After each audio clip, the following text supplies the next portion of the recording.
السلام عليكم ورحمة الله وبركاته.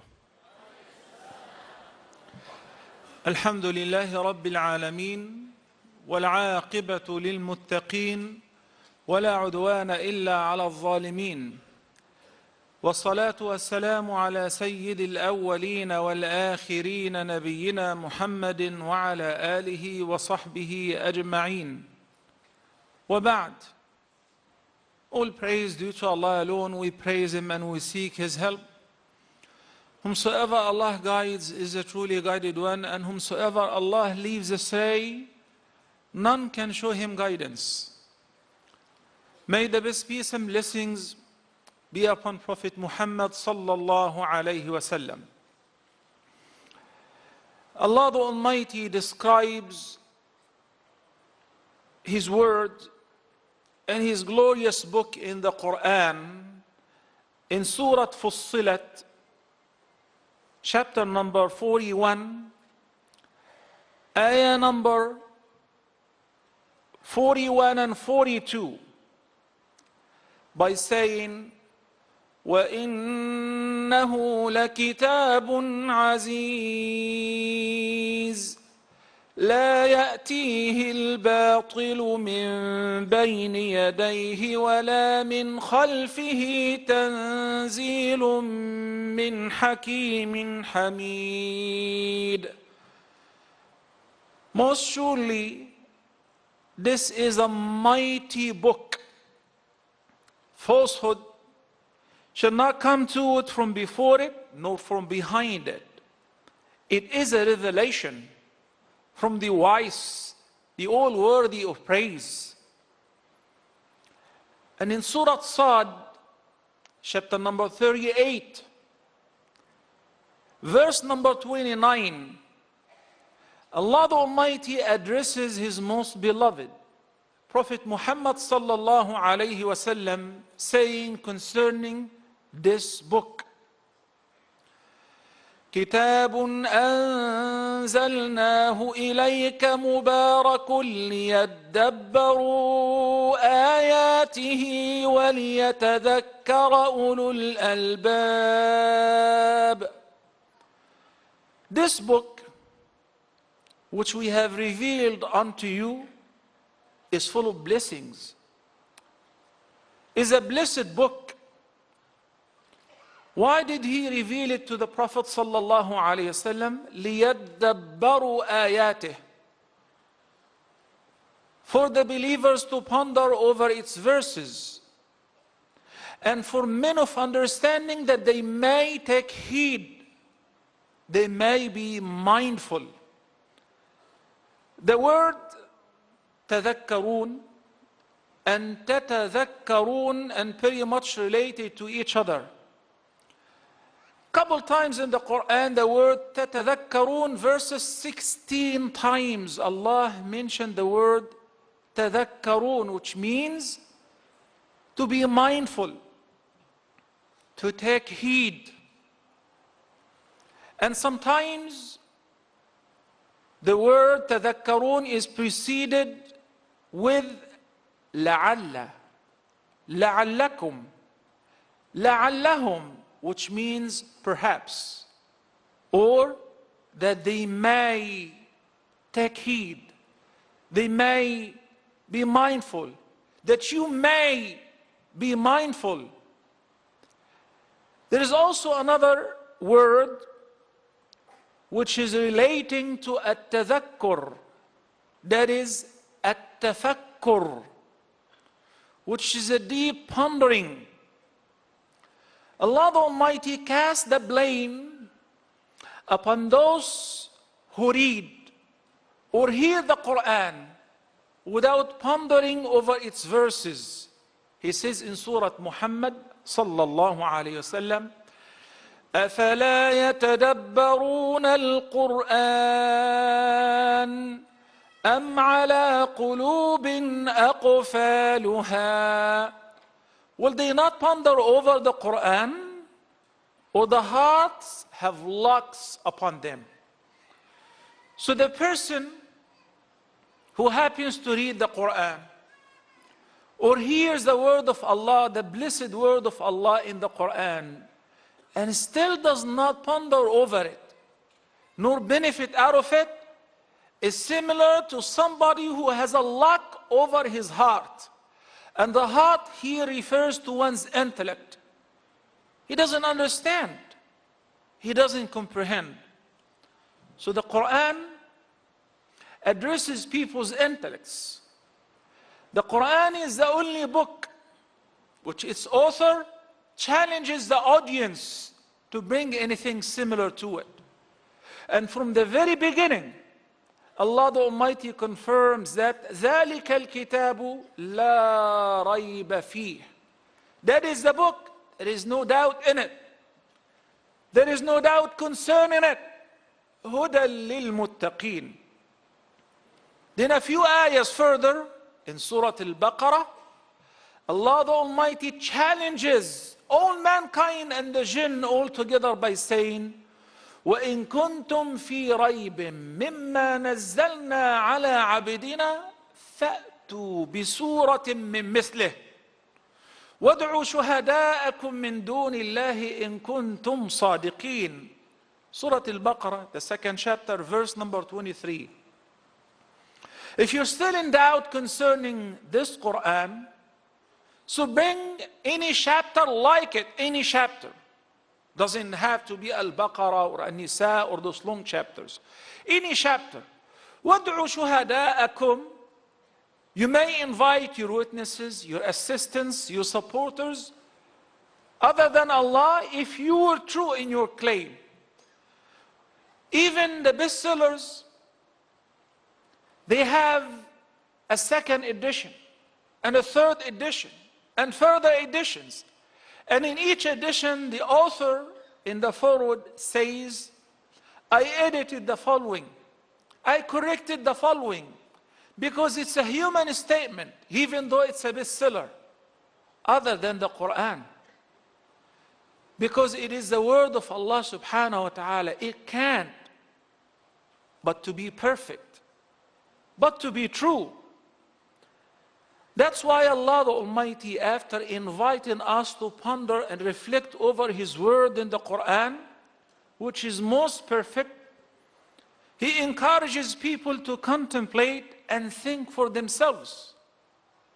And He criticizes those who do not use their intellect to ponder over the Qur'an. So He says in Surah Al-Anfal, in ayah number 22, chapter number 8, إن شر الدواب عند الله الصم البكم الذين لا يعقلون. Indeed, the worst of all creatures in the sight of Allah are as-sum, deaf, al-bukm, dumb, لا يعقلون, they do not use their intellect. This ayah is not referring to animals, to cattle. No. It's referring to human beings whom Allah equipped with faculties of senses, yet they disable those faculties of senses. They have hearing, but they hear not. They have sharp eyesight, but they see not. They may be very intellectual in various science and fields of science and math, but when it comes to the truth, they're dumb. They're idiot. They do not use their intellect. Then, in Surah Al-Isra, Allah the Almighty says that chapter number 17, Surah Al-Isra, in ayah number 36, وَلَا تَقُفُ مَا لَيْسَ لَكَ بِهِ عِلْمٍ إن السمع والبصر والفؤاد كل أولئك كان عنه مسؤولا ولا تقف ما ليس لك به علم means you shall not accept any information or take it for granted unless you verify it for yourself. I have given you the hearing, the eyesight, and al-fu'ad, which normally refers to the intellect, to the mind.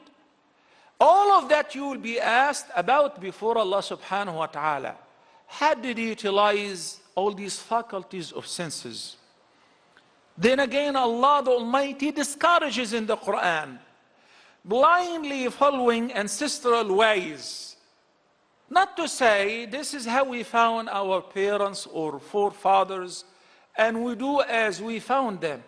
You're responsible for your own self and for those who are under your guardianship. You're responsible to use your faculties of senses to comprehend the truth. Then, most importantly, act upon it.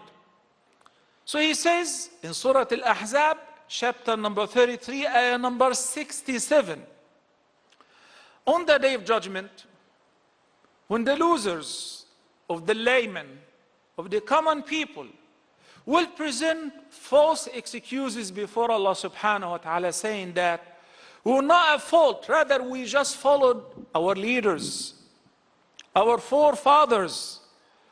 So they say, وَقَالُوا رَبَّنَا إِنَّا أَطَعْنَا سَادَتَنَا وَكُبَرَاءَنَا فَأَضَلُّونَا السَّبِيلَ. They will present this excuse before Allah. It wasn't our fault because we followed our leaders. We followed our elders and our superior ones, so they led us astray. But Allah equipped you with the intellect, and He demanded you to use your intellect in order to comprehend the truth and decide on your own. Then Allah the Almighty confirms the fact that not because most of people have chosen something that indicates it is the truth. Rather it is, or it could be on the contrary.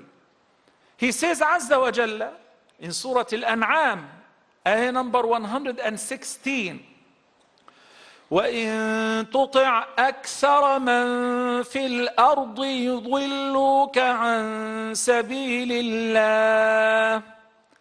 If you were to listen to the vast majority, to most of those who are living on earth, to most of people, they shall mislead you. They shall take you away from the path of Allah subhanahu wa ta'ala. This is a very interesting ayah, which shows us that not because the vast majority of people are following certain ideology or adopting certain theory or belief, that means that they may be right. You have to think on your own. Think for yourself. Ponder and reflect. Then decide, because no one will be held accountable on your behalf. In a couple examples, I would like to shed some light upon the concept of التذكر والتفكر في القرآن. Allah the Almighty and the Qur'an is a book of reasoning. And one of the miraculous natures of the Qur'an is reasoning. It doesn't simply impose on people or on the audience certain belief without explaining why. And the explanation is stemming from reasoning and logic. Look into this beautiful ayah of Surah Al-Anbiya. That addresses those who may take other than Allah as God, or take other deities besides Allah the Almighty. He says, addressing one's intellect, لو كان فيهما آلهة إلا الله لفسدتا فسبحان الله رب العرش عما يصفون. I want you to imagine, before I explain the meaning of this ayah, having a vehicle in this very heavy traffic in Manila, a car with 2 steering wheels, with 2 active drivers, driving and controlling their wheels simultaneously at the same time. Is it possible? Could it happen? No way. It's impossible.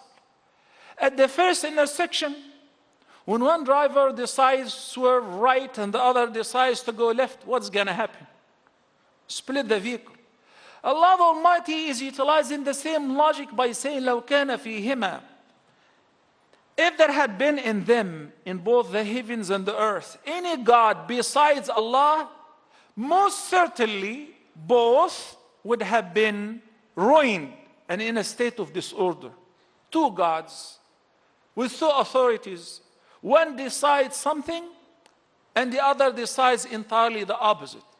As a result of that, with two omnipotent, most powerful deities, one of them will destroy the other, or both will destroy the creation, the heavens and the earth, and both the heavens and the earth will be in a state of disorder. But this is not happening, which indicates logically that there is one driver, one controller of all affairs. That is the only Lord, Allah subhanahu wa ta'ala.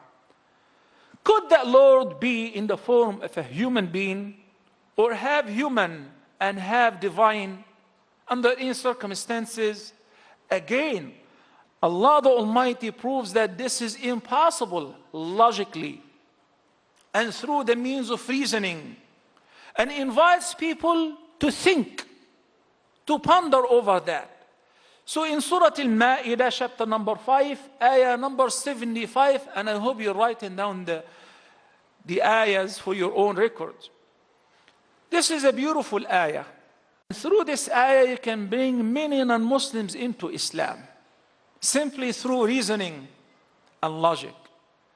He says, Azza wa Jal, ما المسيح ابن مريم إلا رسول قد خلت من قبله الرسل وأمه صديقة كانا يأكلان الطعام. End of quote. What does it mean? Allah is addressing those who argue concerning the nature of Jesus, the son of Mary, and whether he is God or son of God, have anything to do with God other than being human or having dual personalities. He says, ما المسيح ابن مريم إلا رسول. Jesus, the son of Mary, is not but a messenger, whom many messengers before him have come and left. وأمه, and what is the status of his mother? صديقة. This is how we revere Mary, peace be upon her, in Islam. She was truthful and a chaste woman. Jesus, the son of Mary, and his mother, كانا يأكلان الطعام. Look at the divine way of reasoning. That both of them used to eat.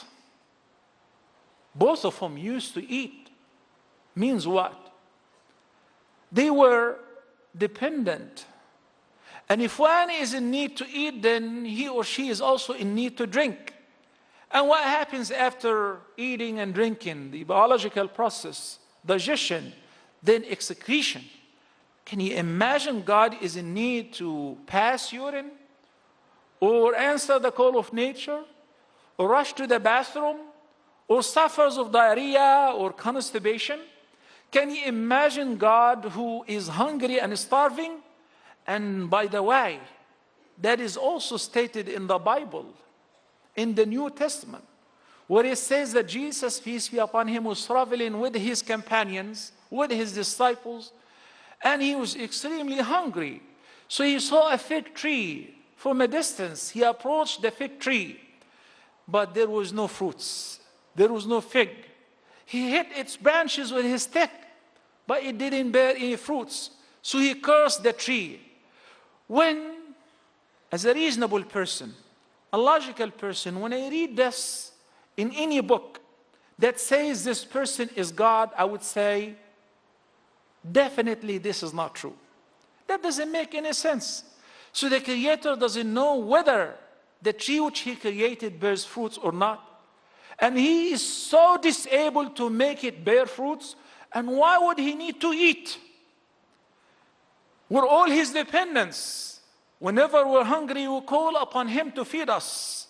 Is it possible for God, for the sustainer, to be in need, to be hungry, and to be starving, to get angry at a tree which he created because it was not as he expected it, bearing fruits? This whole thing doesn't make any sense. That contradicts the simple logic. This is what Allah the Almighty has stated in a very short and brief statement when He said, كَانَ يَأْكُلَانِ الطَّعَامِ. Him and his mother used to eat. انظر كيف نبين لهم الآيات ثم انظر أن يؤفكون.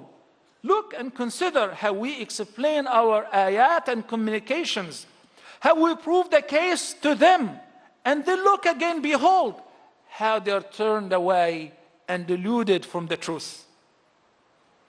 So there is no excuse for people who happen to read the Qur'an, because the message is very clear and obvious. كتاب أنزلناه إليك مبارك ليدبروا آياته وَلِيَتَذَكَّرَ أُولُو الْأَلْبَابِ. This is the main purpose, to ponder over its ayat, and that people of understanding may take heed, may be mindful. We said the word تَذَكَّرُونَ is mentioned in the Qur'an 16 times. Sometimes in the form of لَعَلَّكُمْ تَذَكَّرُونَ, that you may be mindful. لَعَلَّهُمْ, they may be mindful. Sometimes in the form أَفَلَا تَذَكَّرُونَ, will you not then take heed? And sometimes قَلِيلًا مَا تَذَكَّرُونَ, little is that what you take heed. The summary of all of that, Allah is inviting us to reflect and to ponder, then to take heed, to be mindful. For the sake of time, I chose a few ayat out of the 16 different verses scattered all over the Qur'an, beginning from Surah Al-Baqarah, verse number 121, chapter number 2. Close to the end of the verse, because it's a long verse, long ayah, Allah the Almighty says, وَاللَّهُ يَدْعُو إِلَى الْجَنَّةِ وَالْمَغْفِرَةِ بِإِذْنِهِ وَيُبَيِّنُ آيَاتِهِ لِلنَّاسِ لَعَلَّهُمْ يَتَذَكَّرُونَ. And Allah invites to heaven and to forgiveness by His leave. And He makes clear His communications to His servants, to people, that they may take heed, that they may be mindful. So Allah is asking us to be mindful of what? To do tadhakkur and tadabbur of what? That every call of Allah upon us is towards giving us salvation, is in order to make us successful in both lives, in this life and in the hereafter. Even if this call is concerning do's and do not do's. So whenever there is haram and halal, simply following the guidance of Allah subhanahu wa ta'ala in this regard is in order to make you saved, to make you successful. وَيُبَيِّنُ آيَاتِهِ لِلنَّاسِ لَعَلَّهُمْ يَتَذَكَّرُونَ. Because He calls people unto what? Al-Jannah, heaven, وَالْمَغْفِرَةِ بِإِذْنِهِ, and forgiveness by His leave. So the believers, when it comes to any communication from Allah subhanahu wa ta'ala, they do not take it lightly. Every time Allah the Almighty says in the Qur'an, يَا أَيُّهَا الَّذِينَ آمَنُوا, He is calling upon the believers. So they lend an attentive ear, an attentive heart, because they perceive the call as Allah is addressing them, because they consider themselves of the believers.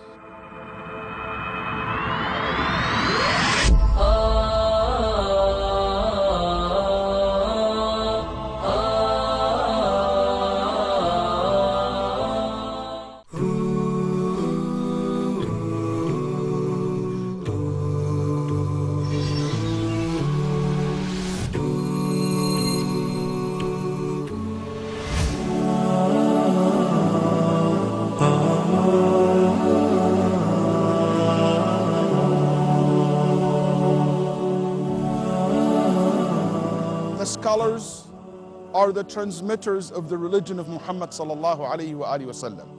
They carried his message and his legacy generation after another.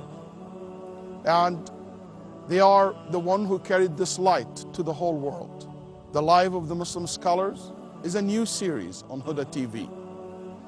Through studying their life and exploring many aspects of their lives, we will come to learn so many lessons, get motivated and inspired by their stories, by their dedication for Islam and for the legacy of Muhammad sallallahu alaihi wasallam. Through this series, I hope that we will be able, inshallah ta'ala, to get motivated not to achieve only success in the akhirah, but in dunya as well. Join me, Walid Basyuni, in this new series on Huda TV about the life of the Muslim scholars. Looking forward to having you. Stay tuned.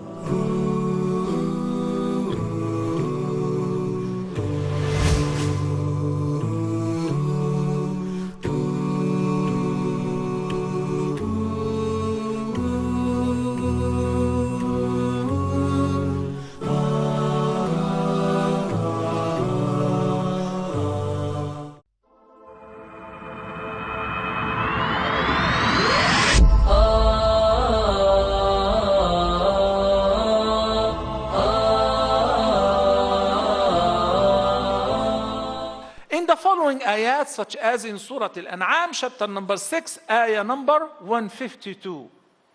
There is a couple of ayat ended up with لَعَلَّكُمْ تَذَكَّرُونَ تَشْكُرُونَ تَذَكَّرُونَ تَتَّقُونَ تَعْقِلُونَ, that you may be mindful, that you may have a better understanding, that you may be righteous.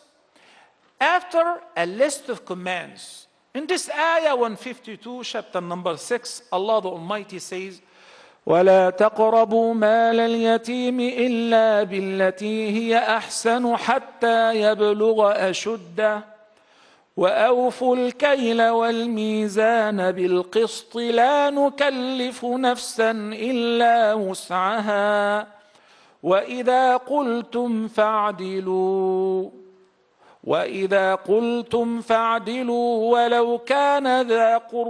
ولو كان ذا قربى وبعهد الله أوفوا ذلكم وصاكم به لعلكم تذكرون.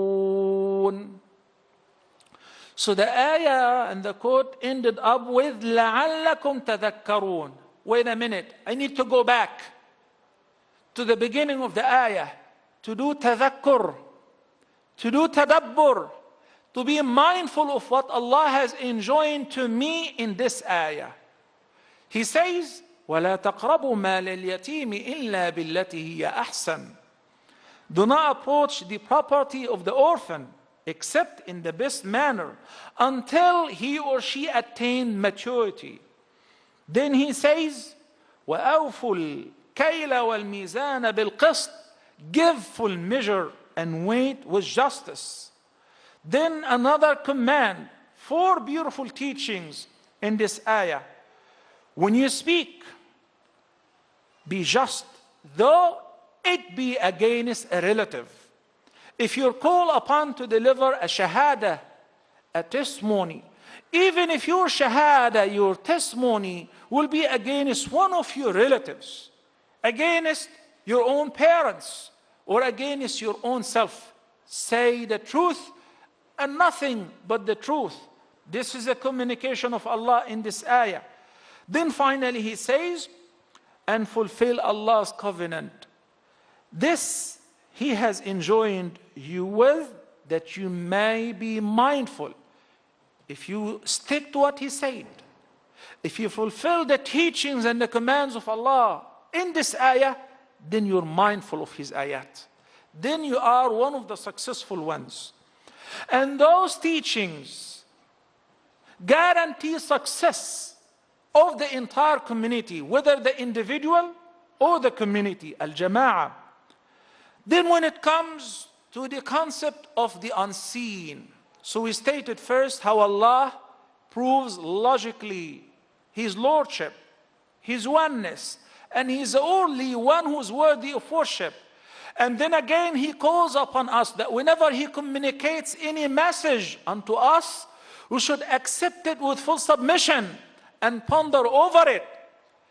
Then, when it comes to the unseen, the world of the unseen, what is going to happen after this life? None of us have an access to it.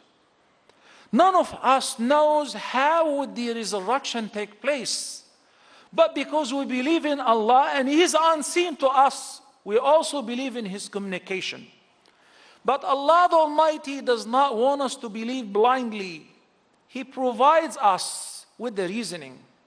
He provides us with the reference that makes all the sense. So He says in Surah Al-A'raf, that is chapter number 7, ayah number 57. And after this session, brothers and sisters, I would like for you to read the tafsir of all those 16 ayahs. And every ayah ended up with لَعَلَّكُمْ تَذَكَّرُونَ أَفَلَا تَذَكَّرُونَ أَوْ قَلِيلًا مَا تَذَكَّرُونَ. Because there is a very valuable message in these ayat that Allah wanted us to ponder over them.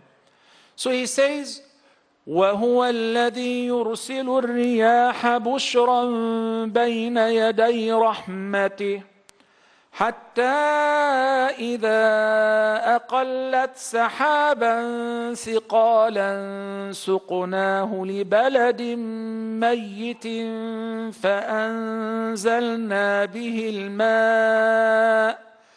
فأنزلنا به الماء فأخرجنا به من كل الثمرات كذلك نخرج الموتى لعلكم تذكرون. A man came to the Prophet sallallahu alaihi wasallam, one of the Meccan pagans, one of the Meccan chiefs, a non-believing person, extremely rich, had a bunch of kids. He picked up a rotten bone, decayed, and he came to the Prophet ﷺ and said, Ya Muhammad, do you claim that your Lord will be able to revive this rotten bone after it have decayed? Then he rubbed it between his fingers and it turned into dust and powder. Now the man is speaking physically, holding something tangible in his hand. This is a bone, decayed, decomposed. Then he rubbed it and it turned into dust. Do you say that your Lord will be able to revive this dead bone, cover it with flesh, and revive its owner and bring him back to life to be held accountable for reckoning? What was the answer of the Prophet ﷺ? He said, most certainly He will, and He will cause you to die. Then He will resurrect you, and He will send you to hell if you do not believe in that. Allah the Almighty confirmed that by the end of Surah Yasin when He says, وَضَرَبَ لَنَا مَثَلًا وَنَسِيَ خَلْقَهُ قَالَ مَنْ يُحْيِي الْعِظَامَ وَهِيَ رَمِيمٌ. When He gave the example of the bone and He said, who can bring back to life this decayed bone? قُلْ. Allah the Almighty gave the answer to the Prophet ﷺ and to all of us so that we can communicate it to those who do not believe in the resurrection and in life after death. قُلْ يُحْيِيهَا الَّذِي أَنْشَأَهَا أَوَّلَ مَرَّةٍ. The one who gave it life in the very first place is able to bring it back to life. So this ayah of Surah Al-A'raf is given a parable. When Allah subhanahu wa ta'ala, through His blessings, send the wind, bringing about a laden cloud, then this laden cloud would keep moving until it comes on top of a barren land. Then Allah subhanahu wa ta'ala will order the laden cloud to drop its rain. What would the rain do to the barren land? Revive it and bring forth fruits and vegetations. In Texas, where I used to live, would drive for maybe hundreds of miles. And you come across huge fields. Because I traveled a lot, I teach here and there, so I travel throughout the 4 seasons. Subhanallah, I see the land miles and miles where it is gray, dry, no life whatsoever. Then when the farmer sow the seed and Allah drops down the heavy rain, it produces the fruits and vegetations. It turns to be green. Then in another trip, it becomes yellow and straw, then dry again.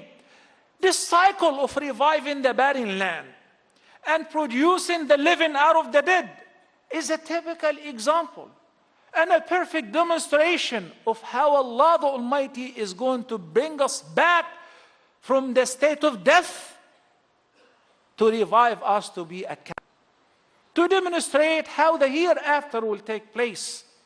So Allah the Almighty, through reasoning, is giving us an example of what is tangible, to prove what is not tangible, to prove the unseen without being able to visualize it.